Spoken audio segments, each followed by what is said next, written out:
designers e que são considerados como artesanato ou conhecimento inferior, né? E que não fazem parte dessa lógica desenvolvimentista orientada para o capitalismo. E aí eles perguntam, tá, mas o que acontece com esses grupos humanos para que a ideia de desenho e a própria palavra não existem, né? A própria palavra eles são estranhos. E aí tem essa teórica e designer australiana, a Roman Collar, que ela vai falar que tem que contrabalancear para essa questão e trazer outros saberes, né? Investigar e conversar, fazer conversar outros saberes com os desenhos sulistas, mesmo que eles não se chamem como desenhos, né? Eles são desenhos, eles estão desenhando formas de ser, mesmo que eles não entendam dessa forma. E aí, por exemplo, eu trouxe aqui alguns desenhos que não se entendem como desenho, mas que são desenhos, né?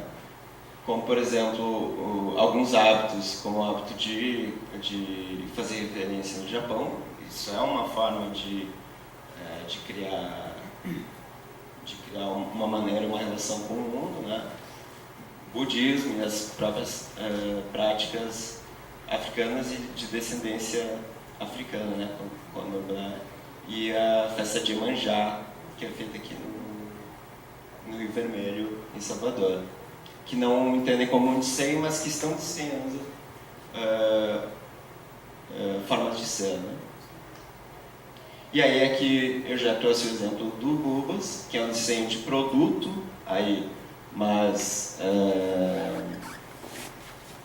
mas que é voltado para outra ontologia, né? Voltado para outro modelo que não é o hegemônico. O desenho da Burka, que cria também outras formas de ser, o próprio Iglu. Aqui é um forno feito com resistência de ferro elétrico, de passar roupa. É um desenho que é inventado a partir da necessidade, né?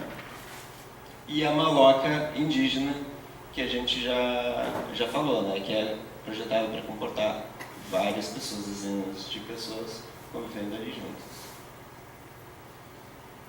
Bom, e o Walter Miolo vai dizer que essa gama de desenhos que a gente tem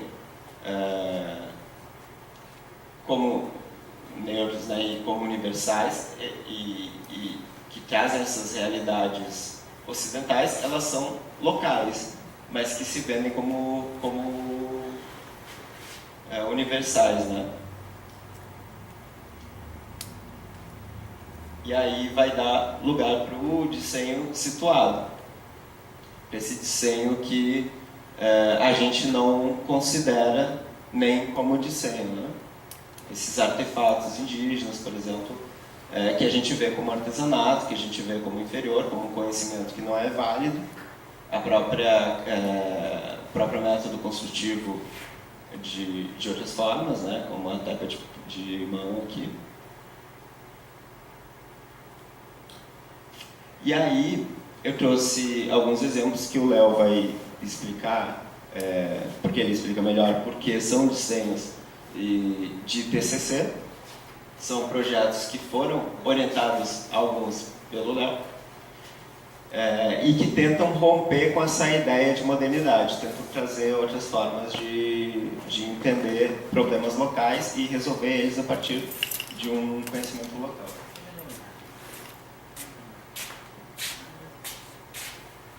Bem, gente,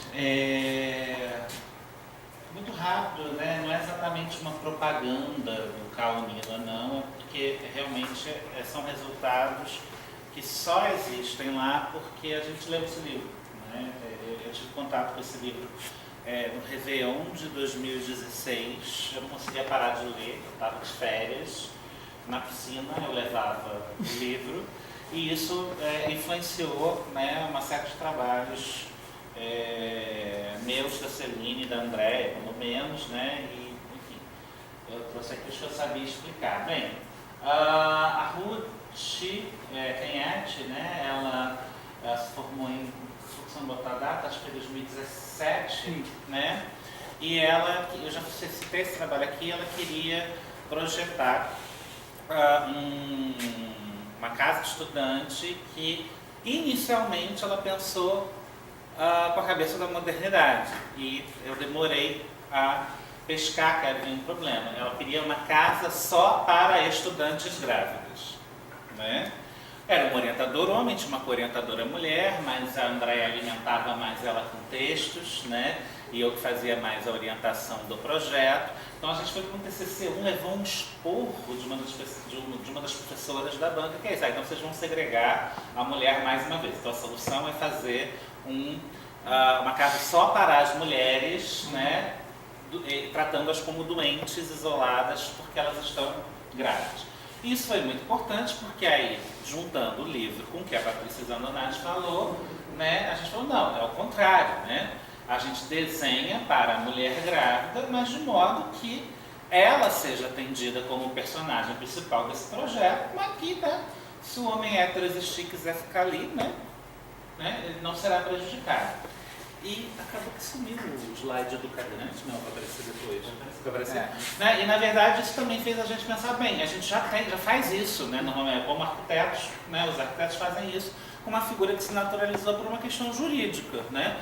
Criaram-se normas e legislações para atender cadeirantes, né? E aí o fato de, em alguns edifícios, ser obrigatório, por exemplo, o uso de uma rampa para poder se vencer um desnível, é transformar, é um desenho situado neste ser, na existência desse ser. O cadeirante só entrará no edifício, só poderá existir no edifício com facilidade, sem recorrer, com autonomia, né? Daí o nome autonomia no livro do Escobar, se tiver uma rampa com a inclinação correta. Mesmo que não haja escada, mesmo que não haja elevador, a única solução possível para subir o desnível seja uma rampa, isso não impede que eu que ando acesse o desnível. Só que para o cadeirante ou a cadeirante existir com autonomia neste edifício, só a rampa soluciona. E isso é muito óbvio, mas a gente só pensa nisso para o cadeirante e para a cadeirante por conta de uma norma, né? E aí isso orientou o projeto da Ruth, que inicialmente foi inspirado numa Casa Mulher Brasileira, que é um projeto que ela pesquisou, mas que no final das contas, acho que as plantas não vão ser muito instrutivas, ela pensou em modelos em que, basicamente, ela precisava criar cones visuais internos para se observar as crianças, ela priorizava o uso de redes, porque isso é melhor para o cuidado da criança e para a amamentação, e ela priorizou móveis baixos e com muitas gavetas, corredores largos, em que se era possível passar o carrinho.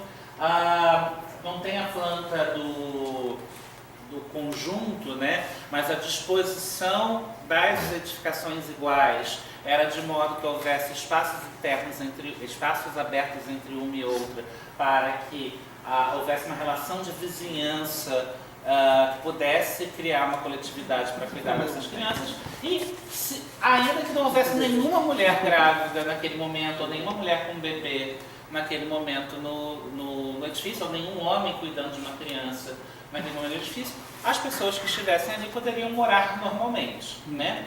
Eu me lembro que uma antropóloga do curso de antropologia, da Unila Lorena, ela ficou encantada, que ela falou assim, é a primeira vez que eu vejo teoria de gênero sendo transformada em alguma coisa material, né? E ela até falou, vocês deveriam orçar isso, não fizemos, vocês deveriam orçar isso para demonstrar o quanto mais caro, ou se não haveria tanta diferença, fazer uma edificação que, ao alargar corredores, projetar mobiliário específico pensando no uso pela criança ou pela mãe. Tem um erro aqui que fomos chamados assim, que isso aqui assassina crianças, tá? Essa aluna é pouco, tá? Tinha que ser com pontinha boleada. E derruba paredes, prioriza redes e projeta móveis em específico pensando não no usuário comum, mas no usuário ou usuária com criança, quanto sairia mais caro ou não, tá? E é isso, é quem é o personagem principal que precisa ser protegido no seu projeto. E foi uma pergunta que eu passei a fazer quando estou dando orientação numa disciplina ou num TCC de projeto. Bem, a pessoa está presente aqui, talvez fosse melhor ela explicar, mas ela não vai querer, né? Não? Vai querer, não? A mira não sentada, você queima o olho, vai cuidado. Bem, esse foi orientado por mim e foi orientado pela Karine Queiroz, que é designer. A pergunta vem da provocação da Spivak, né? Se o subalterno pode falar. A pergunta era se o subalterno podia projetar, né? Que tem tudo a ver com o que o Marcos acabou de explicar.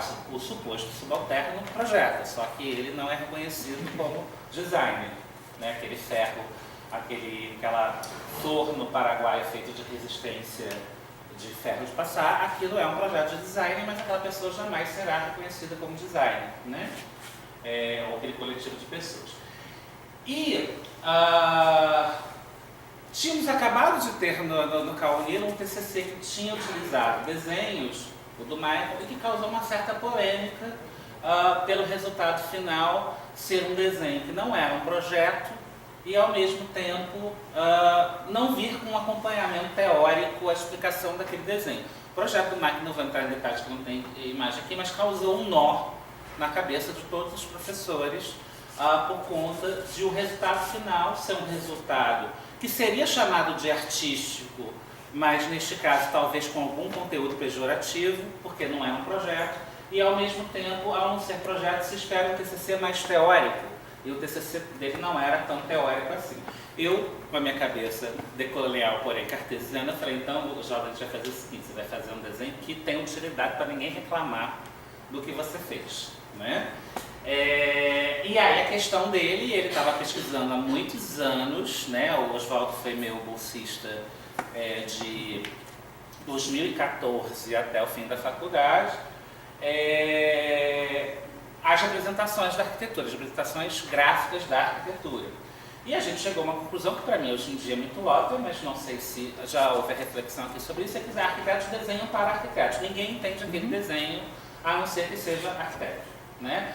Talvez entenda uma fachada, porque se parece muito com o que se vê, mas corte, planta baixa. Planta baixa talvez um olhar mais treinado, porque vê muita planta imobiliária. Agora, por exemplo, corte, gente, a gente desenha pra gente. Ninguém entende aquilo, aluno tem dificuldade de fazer, né? E a gente começou a se perguntar, começou a perceber, então, a figura do cadeirante volta, né? Que o desenho de arquitetura é inacessível. Não inacessível no sentido que o cadeirante não sobe, isso também. Mas, assim, ele é um desenho ininteligível. E aí, isso foi uma frase da Karine, né? Da professora Karine. O projeto do Oswaldo, no fundo, está se perguntando sobre um outro tipo de acessibilidade, né?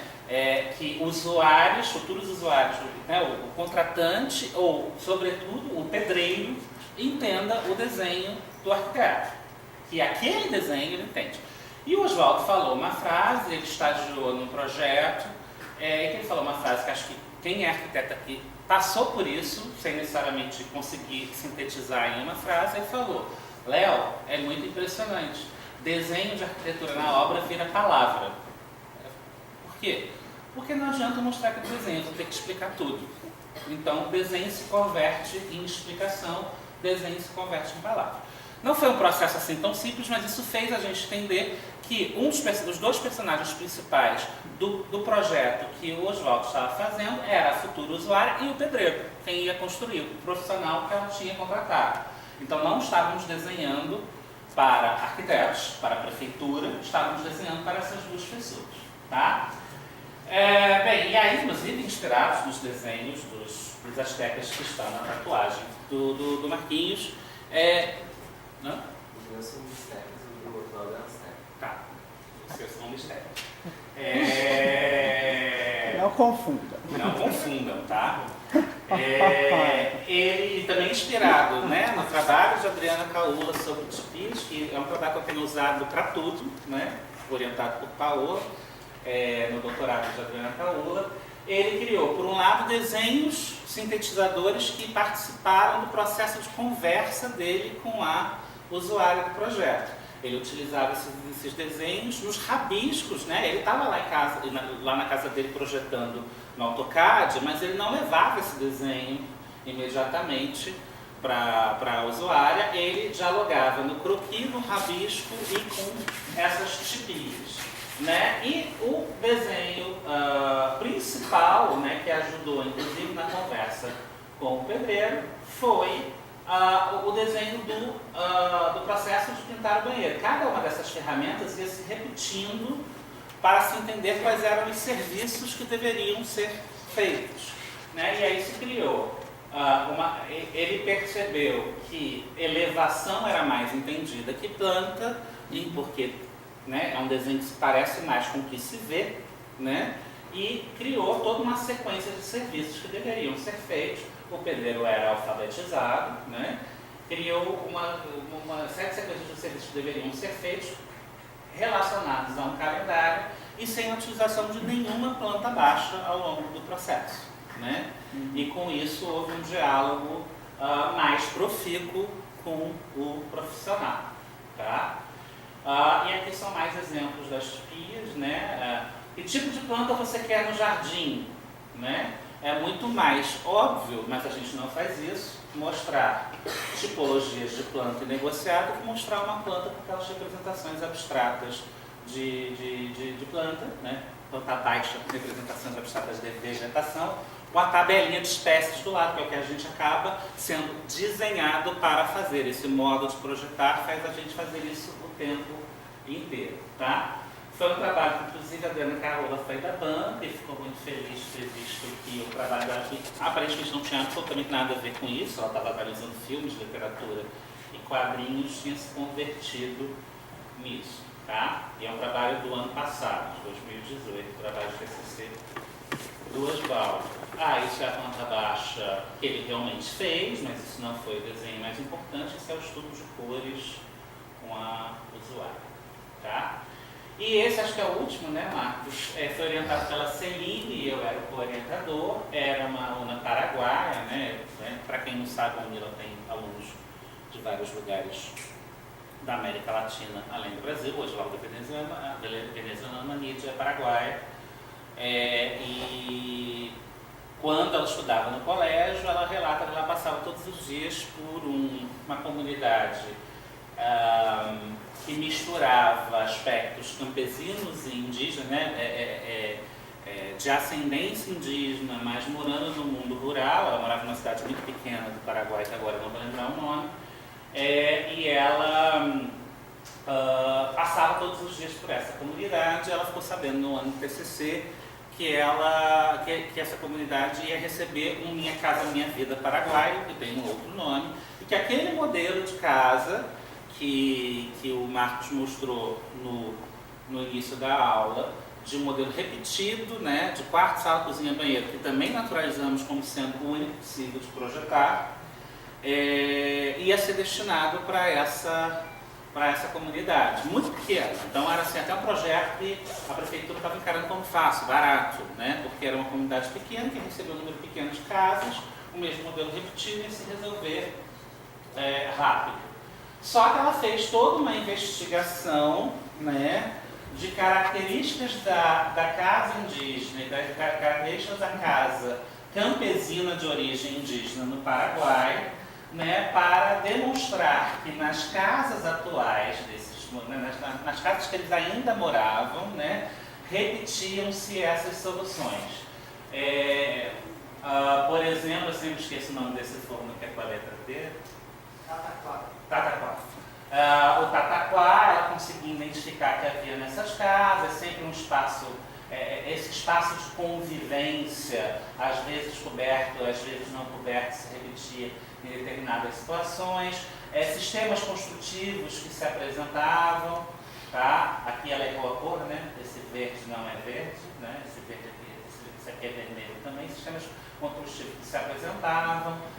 O forno está aqui, né, que ela pintou da cor errada, mas ela via, desculpa, o forno está aqui, né, e se repete em alguns lugares da casa, ela via repetições na casa existente, construída pelos próprios moradores, de elementos que nos livros, né, de história da arquitetura eram colocados como elementos da casa indígena paraguaia e da casa campesina paraguaia.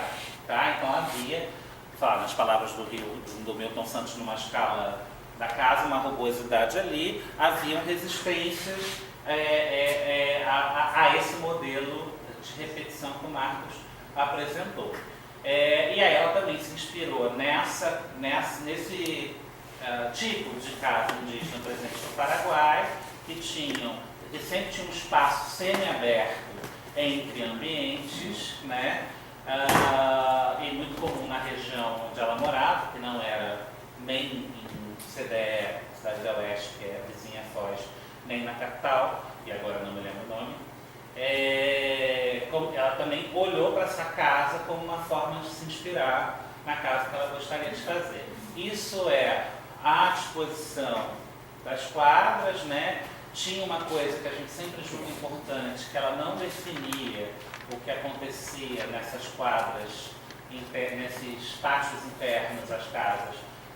Uma proposta que poderia negociar 1 a 1, né? Que é uma proposta real da prefeitura dever-se-ia negociar 1 a 1, que cada conjunto de casas queria para esse lugar, e não sair repetindo. E vocês podem notar, acho que no corte fica melhor, que alguns dos elementos daquela casa aparecem. Aqui está o tataquá, né? Isso aqui é aquela área semi-aberta, que ela localiza a sala nessa área aqui. Isso aqui é completamente aberto, isso aqui é completamente aberto, inspirado naquela casa indígena que foi vista, né? O próprio material construtivo.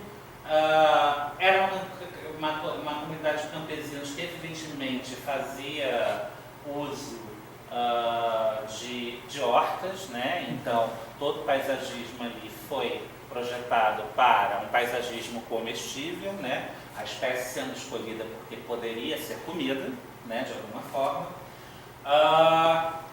E ela também pensou situações de flexibilidade, né? Em que não estamos falando de camponeses puros, indígenas puros, ex-indígenas puros, né? Eles estão na modernidade, ainda que tem que se destruí-los.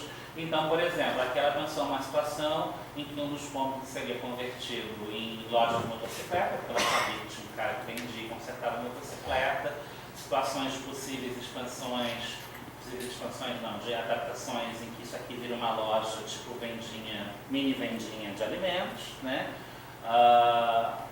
O uso da rede, enfim, uma série de elementos que está inspirado naquele estudo, né? E que, ainda que ela tenha pensado um modelo híbrido, que o quarto está lá, né, a cozinha está lá, há um diálogo com essa casa campesina ou indígena paraguaia. E isso acho que você vai explicar melhor que eu, né? Nessa história de um modelo de repetição em que se elogia muito, com alguma razão, o projeto do Alejandro Aravena, né, para o México e para o Chile, né? Ainda assim, nós achamos que a Nígia ganha do Aravena em algumas questões que eu vou passar. Obrigado. Tá, a primeira questão desse combate aí, pontinho para a Nígia, é que ela tenta resolver uma situação local e ela não tenta reproduzir isso como um modelo. E o Aravena, como a gente pode ver aqui em locais diferentes, ele pega essa solução e que, num primeiro momento, era uma coisa boa, e foi por isso que ele ganhou o Pritzker. Pritzker, para quem não sabe, é como se fosse um Nobel da arquitetura. Só que aí ele pega esse modelo que ele criou e tenta repetir isso para solucionar outras questões, né? Esse modelo dele também é um modelo fechado, né? Ele diz que é aberto, ele diz que é flexível, só que o que tu faz, né? O que ele fez? Ele projetou metade Então, a metade sempre vai ser esse projeto dele. E esse outro espaço é para preencher, né? Ou seja, esse daqui é o único espaço que existe de flexibilidade para se criar essa expansão da residência. E aí, nesse espaço aqui, ele cria uma moldurinha e delimita até onde tu vai criar, aonde que tu vai poder botar janela, por exemplo. Então, quando tu relaciona o que é construído com o que não é construído, a janela sempre vai estar no mesmo lugar, a porta sempre vai estar no mesmo lugar. Isso não é à toa, não foi ele que projetou. Só que as relações que ele criou, o contexto que ele deixou dado para modificações, fez com que, instintivamente, era isso que podia ser feito. Né? Mais um ponto para a Nídia. E aí, para encerrar e dar o KO, né, o nocaute, ela mesmo conversando com um diálogo de modernidade, ela fez um projeto que relacionou com aquela cosmovisão ou com aquela maneira de viver da população onde ela estava estudando, né? Da sociedade onde ela estava estudando. Diferentemente do Aravena, né? Que é aquele modelo de 2 quadros, aquele modelo que se repete. E aí a única coisa que sobra para ele é que ele realmente fez o que é melhor do que o Minha Casa Minha Vida, né? Que é criar essa possibilidade de expansão. Favorece, né, a possibilidade de expansão. Isso, Diferentemente de outras plantas, são mais herméticas. E aí a questão que o Léo estava falando da rampa, né? Que é um desenho que te possibilita, não impede que a pessoa que não seja cadeiriosa consiga utilizar esse espaço, mas que futuriza a utilização do cadeirante, né? E aí a gente pode ver, principalmente aqui em Salvador, situações como essa, né? Onde é muito mais fácil para quem usa cadeira de rodas andar pela rua, né? Para os carros é asfaltado, é lisinho e é bem feito, e a escada onde se deveria ter a calçada, né? Bom, e aí o Escobar vai falar sobre o que a gente vai fazer enquanto proposição. E aí ele aponta para os desenhos de transição. O que são os desenhos de transição? São outros desenhos de ser dentro dessa modernidade que não tentam eliminar ela, tentam tornar ela mais uma, mas que coexistem com ela. E aí ele vai separar entre os desenhos do norte e os desenhos do sul global por uma questão de afinidades de pautas pelas quais eles lutam, né? Os desenhos do norte global, por exemplo, tem uma pegada mais ecológica. Por exemplo, esse daqui do Thomas Berry, The Ecozoic Area, a área ecozoica, né? Tem também o conceito do grande giro, né, da Joana Macy, e a grande transição. Eu não vou me ater muito nesses, né? Mas que são outras formas de pensar que não estão vinculadas a esse modo de produção consumista, a todas essas crenças que a gente já falou antes. E aí os desenhos de discurso de transição do sul global. E aí a gente pode botar o Bem Viver, que a gente vai falar mais sobre ele na aula de amanhã, mas só para dar uma introdução, é um modelo que foi criado no Equador e na Bolívia e que utiliza essas ontologias dos povos indígenas originários da América Latina e que não tem nada a ver com o modelo capitalista, por exemplo, né? É o bem viver, é o viver de boa. Que é mais ou menos o que o Ubuntu, né, um uma relação com o Ubuntu na África, que reúne também várias cosmovisões africanas. E quem fala sobre isso aqui é o Olobi Ramos, né? E que também tem outra lógica de viver. Na Índia tem o Swaraj, que é também conhecido como o Indian Home Rule, né? Regra e que foi popularizado pelo Mahatma Gandhi. O Alfredo Gutierrez Borreiro usa bastante esse exemplo aqui, que foca numa descentralização do governo, política e tal, e de autogestão. E esse daqui, que é o Mitakuye Ozen, que na verdade é um mantra desses povos indígenas da América do Norte, que eu comentei que um desses aqui é da tribo Lakota, né? Aquela que vê a pedra não como sendo uma pedra.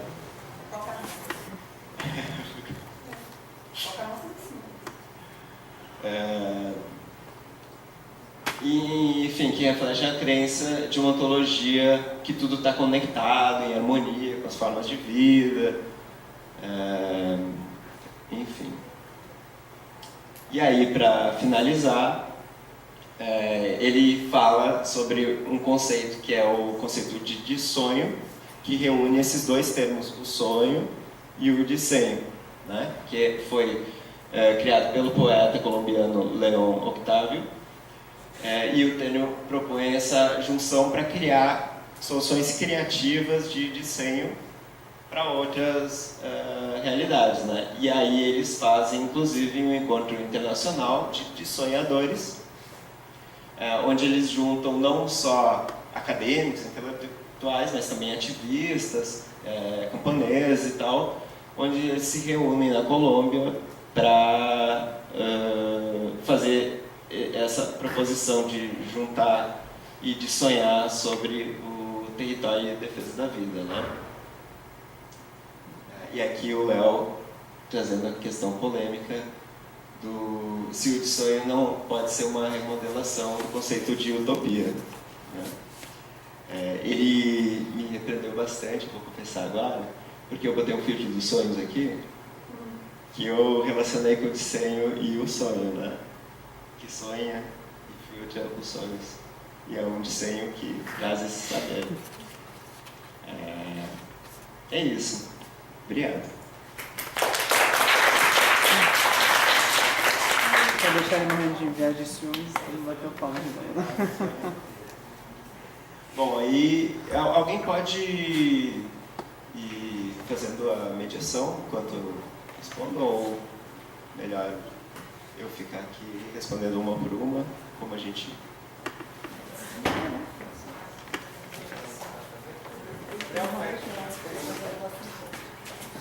Pessoal, tem amigo nosso no ônibus aqui? Por favor.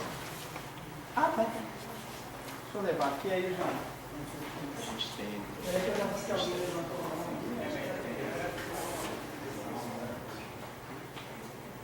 Além dele, quem mais? É o... Tá bom, vamos lá começar com o Marcelo. Quando vocês começaram a ouvir o exemplo da culinária, né, eu queria fazer uma contribuição, focar ali um pouco nos conceitos, assim, né, porque quando a gente fala em gastronomia, tem que pensar que aquela imagem que vocês mostraram, ela não vem da mesma cadeia de alimentos que vocês desenharam, colocaram ali, né, aquela cadeia de desmatamento, distribuição, escala, alimentos processados, ela está ligada a um outro tipo de comida, não é aquele prato ali, né, que seria... Você está se referindo à imagem do prato mesmo, da a gente imagem, mostrou, aquela lá. da imagem, né? E aí, fala também assim, que a gastronomia dos chefes franceses, eles fazem muita questão de marcar a sua identidade de origem. Então, não sei se daria para falar da culinária pegando essa alta gastronomia que se usa na França e falar como uma culinária que se pretende neutro. Eles marcam ali da onde eles são, inclusive pegando cidades, às vezes, de origem. Assim. Talvez pensar, né, se for querer trabalhar com aquela cadeia de produção, né, que vai entrar nos alimentos processados, pensar em outros alimentos que têm a ver com culturas alimentares que vão tentar homogeneizar as culturas alimentares, por causa dos fast foods, assim, aprender mais, aquela linha, sabe? Tá. E aí, a Gabriela até interviu um pouquinho quando mostrou a ideia da monocultura, né? A gente tem que pensar que 70% dos produtos que a gente come no Brasil, elas são originários da agricultura familiar, elas não vêm da monocultura. A monocultura é para outra coisa, né? E essa monocultura, ela vem de um conceito, né, que é o que foi chamado de Revolução Verde, né, que são os plantas mecanizados em grandes áreas, que são baseados em agrotóxicos e concentração de terra. E essa construção aí, que foi chamada de Revolução Verde, ela tem muito mais a ver com a criação de um mercado para a indústria que acabou a Segunda Guerra Mundial, tinha uma indústria de química que foi desenvolvida para a guerra, né? Que fazia o agente laranja, que fazia várias das máquinas da guerra ali. O que você vai fazer com essa indústria? Aí eles criaram a Revolução Verde para absorver, para ser um mercado para aquilo. Então não é que a Revolução Verde foi criada para a produção de alimentos. Tanto é que desde a Revolução Verde, o que a gente aumentou foi o índice de desperdício, obesidade e, inclusive, de pessoas famílias. Então, só uma contribuição assim, né, que vocês vão poder ter a oportunidade de fazer esses cursos culturais, assim, então, né, eu acho que vai mais para dentro ainda do que a gente está pensando aí em outros olhares aí sobre conseguir trabalhar. Aí, desculpa assim, por essa intervenção, licença, né, para poder trazer essas contribuições aí, espero que sejam muitas. Legal. Mais alguém? Eu tenho. Eu fiquei pensando se a própria ideia desse desenho homogeneizador, quando você fala que o desenho moderno é desfuturizante, se essa ideia também não estaria relacionada à própria noção de modelo, quando a gente fala da arquitetura. E pensando também porque quando o Léo deu aquela aula sobre as imagens, ele falou sobre uma alteridade transformada em atributos estéticos. Então, se essa busca de alguma forma, por mais que a gente esteja tentando fugir de outros modelos, quando a gente tenta desenhar isso de alguma forma, né, traduzir isso em arquitetura, se a gente também não está transformando de alguma forma essa alteridade em atributos estéticos, e como que nesse desenho da modernidade as práticas elas são observadas.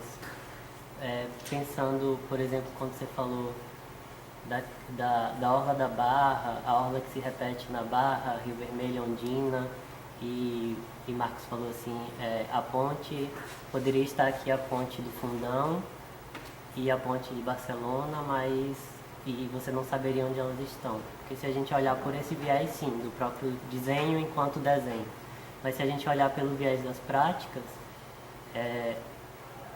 a gente consegue identificar qual é o lugar, através das práticas.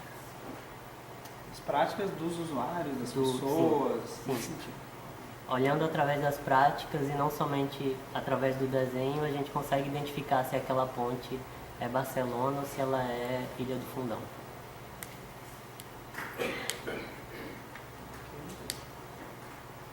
Dá para ir mais uma aí, pelo menos, se tiver, por enquanto. Então acho que como não pensa, pode começar. Você vai uma mão.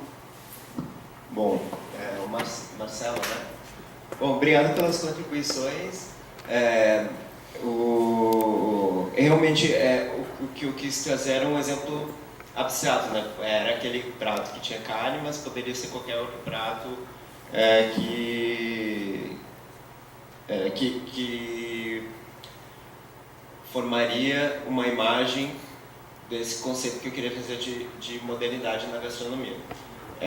Eu discordo um pouco eu acho que eu te entendo quando tu fala aqui, a culinária francesa ela tenta se distinguir, né? Existe uma culinária que se que se vende como francesa, eu concordo com isso, mas, por exemplo, a batata frita tu não disse que é francesa, né? O French fries. Mas eu acho que tem uma questão que a gente come com o talher por causa Sim. de Luís XV, né? E na perspectiva de que ferramentas criam até uma relação com a comida, né? A gente come talher por causa de Luís XV. E a própria concepção de carboidrato, proteína e salada e molho também vem de uma concepção que passa por ali, né? E que, se você assiste MasterChef, isso é dito para você como mando o tempo inteiro. Pega a cozinha nordestina é seca, né? A cozinha nordestina praticamente não tem molho, porque o camarão é seco, né? E ao a gente olhar para a culinária nordestina, eu só sou capaz de dizer que ela é seca porque eu tenho um atributo universal já embutido na minha cabeça, que é carboidrato, proteína, salada e molho, né? E isso não é nordestino, isso não é fast food, isso não é indiano, isso tem uma origem num lugar que se apresenta como uma alta gastronomia, inclusive como uma gastronomia superior, né? Então acho que é mais nesse sentido, né? Talvez a palavra neutro não fosse adequada, mas o superior para o qual se compara sempre, né? Mas acho que também tem outra instância, acho que é pertinente a questão que ele levanta na gente pensar a gastronomia e a territorialização. Você levantou questões aí, mas eu vou contar um relato meu, né? Um dos projetos que eu tenho com a professora Celine Veríssimo, né? Que era sobre paisagem comestível, espaço exterior doméstico, soberania alimentar. Muito bem, a gente começou a visitar algumas comunidades. Lá pelas tantas eu fui visitar produtores de orgânicos lá em Foz do Iguaçu e região. Aí um deles ali bastante militante, bastante clareza sobre o papel político que ele representa, né, na questão alimentar da região, inclusive ele e os colegas que procuram, né, resistir produzindo orgânico e tal. E lá pelas tantas ele falou, olha aqui para cá, cenoura, manjericão, salsinha, coisas que eu nem produzo mais, tal, e foi contando. Né? Falou, quantas desses temperos, desses sabores aqui, são daqui de fato? Tudo bem, troca cultural, né? As pessoas começaram a pensar, tá bom, né? De fato, salsinha não é latino-americana, batata é, milho é, enfim, mandioca. Tá, mas qual é o problema? Ele falou, aqui em Foz do Iguaçu, né? Como nós estamos já numa região que devido à influência do rio, da altitude que já é mais baixa, enfim, né, você tem lá você sai um pouco daquele clima quase que subtropical do Paraná, frio. Ele falou, em Cascavel, você subindo a serra aqui, isso aqui dá o ano inteiro. Aqui eu me mato, né, para eu conseguir, sem pesticida, manter. Tem épocas que eu já desisti, eu não planto isso aqui mais, porque não foi feito para esse clima. Então toda essa culinária que está aí, considerando e relevando, né, o que você disse, que eu acho que está correto, né, no certo sentido, de certa forma, traz uma colonialidade territorial que é isso, né? A gente teve que se adaptar a uma culinária que, o fast food é um limite, né? Em relação ao francês, né? Está num degrau ainda pior, né? Nesse sentido. Mas a nossa forma de saborear a comida e a territorialização, né? E os sabores que a gente entende como universais ou dados ou naturalizados, tem essa implicância territorial. Uma cidade em Foz do Iguaçu, no sul do país, por ter uma diferença de altitude, já não comporta uma série de alimentos que são básicos da nossa culinária brasileira. Não, enfim, aí entrando aqui, né? Até pelo meu pouco vocês devem saber que eu gosto de comida, né? Até numa análise interna do Brasil, né, existe uma cisão no território brasileiro, isso é sério, entre a salsa e o coentro, né? Existe uma cisão entre a salsa e o coentro que não tem absolutamente nada a ver com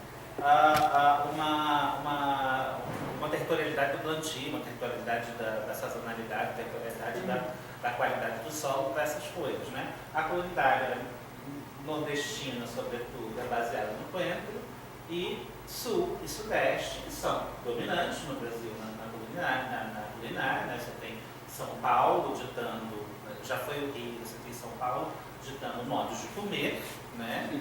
É salsa, né? E aí existe toda uma mitologia em torno do coentro, que há estudos científicos que dizem que um percentual mínimo da população realmente tem uma incapacidade total de comer coentro. Tem alguma coisa no papel degustativo de determinadas pessoas que causa uma rejeição ao coentro. Agora, eu não sei se aqui no Nordeste vocês ouvem isso, mas quando a gente está no Sul e Sudeste, tem meme contra o coentro no Facebook, né?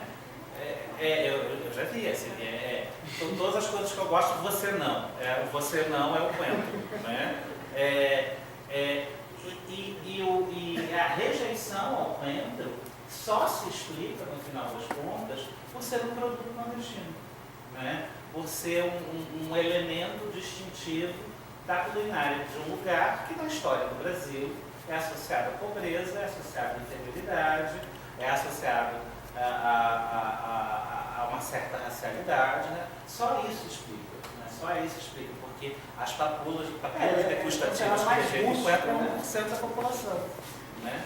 E uma rejeição que é baseada numa centralidade de poder gastronômico que passa pelo Sudeste, e que realmente se usa muito mais salsa. Né? Então você se acostuma com esse sabor e você passa a justificar a inexistência do coentro. Vejam que a inexistência passa até pela inexistência do coentro. Né? A rejeição ao coentro é uma rejeição ao Nordeste. O que a gente ia acrescentar, a questão, acho que das imagens, elas revelam mais a questão do gado, né? Então, a monocultura de soja, por exemplo, entre outras coisas, que alimenta o gado, que vai virar carne. Então, acho que a sua imagem, se por um lado ela não atingiu na questão da agricultura familiar, mas compensação na cultura de comer carne, com certeza está vinculado. Para criar uma pastagem, a ração, né, do boi, não só o peixe.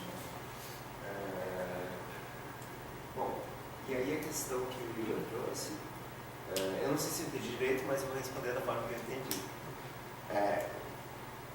Eu falei sobre os desenhos destruturizantes, né? Eu dei aqueles exemplos que homogeneizam, né, uma situação.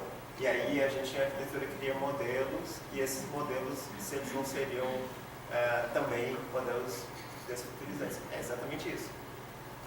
É isso. A gente não pode criar modelos. Modelos que a gente ache que uma solução vai servir de modelo para várias, né? E aí, sobre o desenho da modernidade, eu concordo contigo que, se a gente for considerar o processo ou a utilização das pessoas por ali, vai se criar diferenças, né? Mas a gente, na hora de desenhar, a gente desenha a ponte igual com os caminhos, né? Era mais nesse sentido que eu quis dizer que era tudo igual. Muitas vezes a gente silencia as práticas que poderiam ser um ponto de diferença, né? Que poderiam surgir, que não surgem porque a gente... Agora, é importante que mesmo com as práticas, por não considerarmos ou escolhermos algumas que muitas vezes não são locais, né? Importar, né? Ainda naturalizando, né? Práticas que não são, eu gostaria que a gente, né, tem uma certa, nos cursos de arquitetura eu percebo isso na minha formação, então assim, não sei como está aqui, né? Mas a ideia de piaça como o modelo de praça ideal, mas, né, uma série de coisas que não se encaixam aqui no Brasil, essa noção de praça, essa espacialidade pública com determinados padrões, né?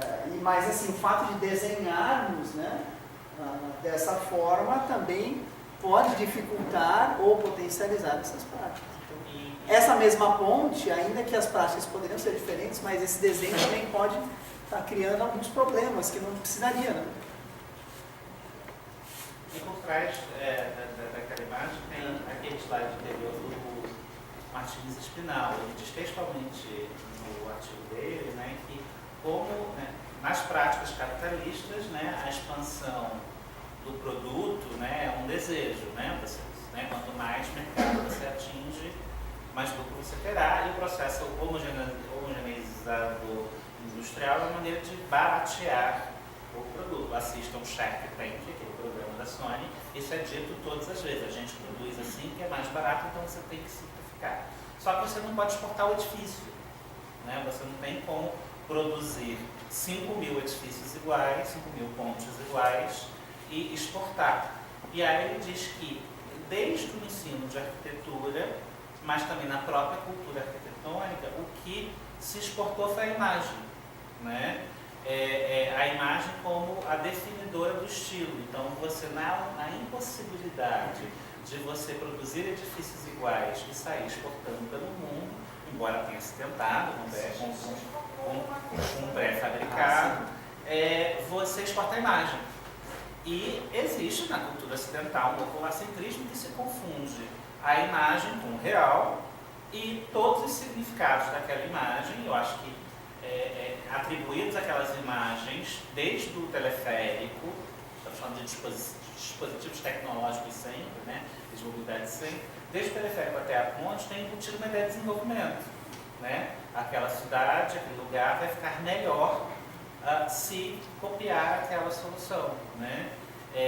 E aí tem toda uma questão da reprodutibilidade da imagem influenciando a própria reprodutibilidade do real, que o Martins Spinal, que nem está para essa aula, que é o anterior, ele, com muita simplicidade ele explica isso para a gente. E eu acho, Igor, que a prática é resistência, porque é isso, se cria um problema que não precisava ter, né? Não precisava ter aquela ponte estaiada ali e passa a ter uma ponte estaiada ali, né? E às vezes a solução é não agudamente desterritorializar, e há uma negação do espaço que eu acho que não pode ser nunca desprezado, né? Se eu replico a mesma solução para todos os lugares, o que eu tenho é uma negação do espaço, o espaço não importa. E às vezes é tão agudo, né, que morre, né? Que é o caso dos teleféricos do Rio de Janeiro, que se despendeu uma grana para isso. Foi um investimento de reprodutibilidade de imagem. Eu acho que hoje em dia se constrói essas coisas para reproduzir imagem e não para prover soluções, né? É mais importante a imagem do estádio do que o estádio, né? E só que às vezes é tão agudamente desterritorializado, tão não demanda da população,